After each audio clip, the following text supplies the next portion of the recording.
So Melinda just walked in the door with a little bit more harvest. Now this is from last night that she gathered all of this.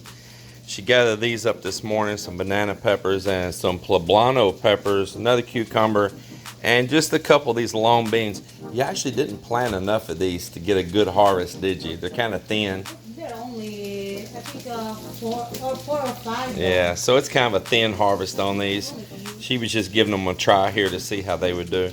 But anyway, I'm wanting to take this pepper here right now. I'm cooking up a little bit of sausage that her friend Addie Maurice raises these pigs, and she shares some of her homemade sausage. And so I was cooking up some of that this morning. I want to just throw this poblano pepper right in here while this is cooking and cook it down a little bit. Excuse me there. I want to throw this poblano pepper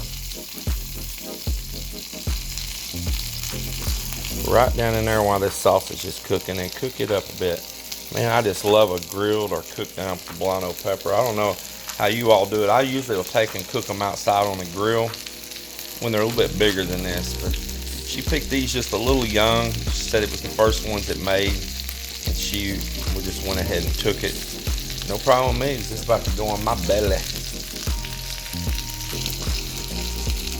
I think while I'm at it, I want to take one of these kind of green looking tomatoes and slice it in half, and I'm going to cook it in here also. So I went ahead and sliced this. Man, when I cook a tomato like this, all I want is just still a little bit on the green side. And man, we love eating all this stuff fresh from the farm. Look at that. So nice. It smells so good. I wish you could smell this. It smells so nice. I'm going to put those in there too and kind of cook those up there while I got a little bit of this coming off from the sausage. Put a little bit of coconut oil in here while I was cooking this sausage. And man, when I get out that tub of that coconut oil, man, I'll sometimes just eat a little bit of this right off the spoon. I look forward to getting that fresh coconut here really soon when we get overseas.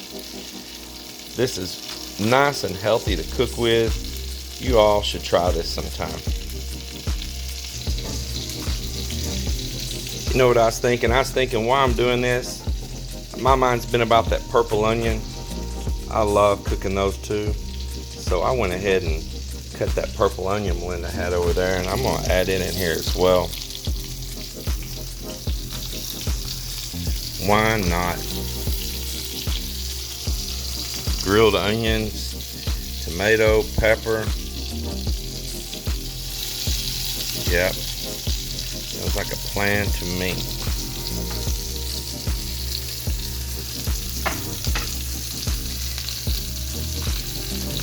So I'll let this cook here a little bit and we'll come back to it. So I flipped all this over. You can see, man, that poblano peppers, boy, they get that nice look to the skin when you start cooking them up. Flipped over those tomatoes. Look at that.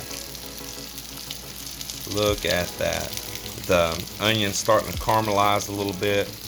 And the sausage, I'm just cooking it really slow. You'll see this is set down real low flame. Now I love to cook with cast iron. Maybe I'm just the old school traditionalist, But I shared this with Melinda when she came here from the Philippines because they cook in a lot of raw aluminum over there.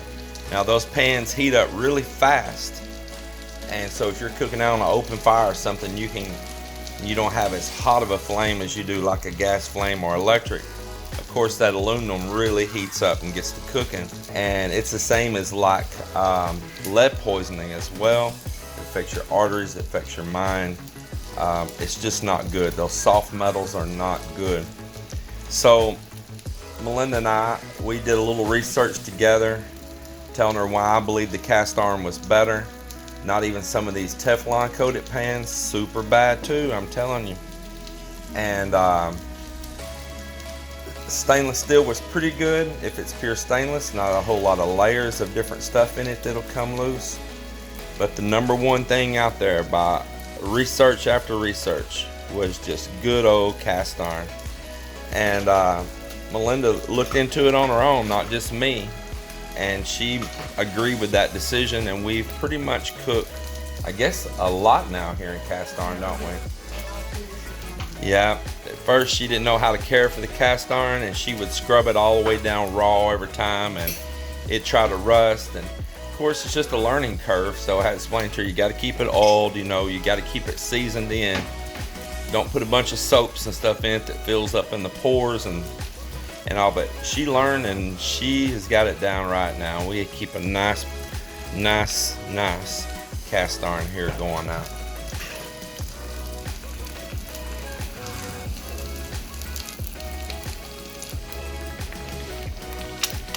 Of course, going to cook up a couple fresh farm raised eggs from these Rhode Island Reds.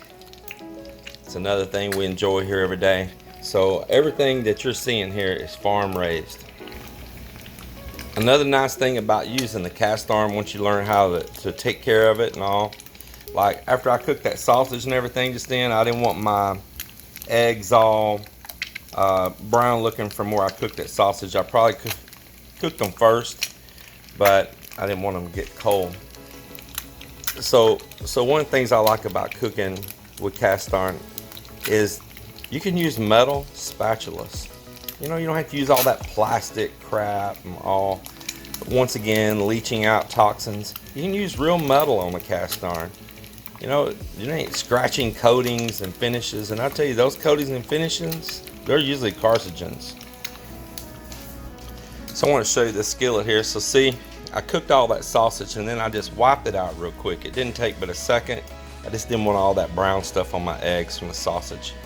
But you can just wipe it right up, put a little bit more fresh coconut oil in there, and there it is. I mean, it's not stuck or anything. You don't need all that nonsense and copper pans, and you find out that it's not truly just copper. Everything's a gimmick. Remember that. Lots of gimmicks. Good old school cast iron.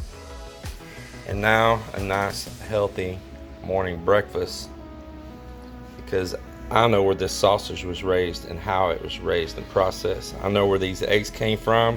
I know what those chickens ate.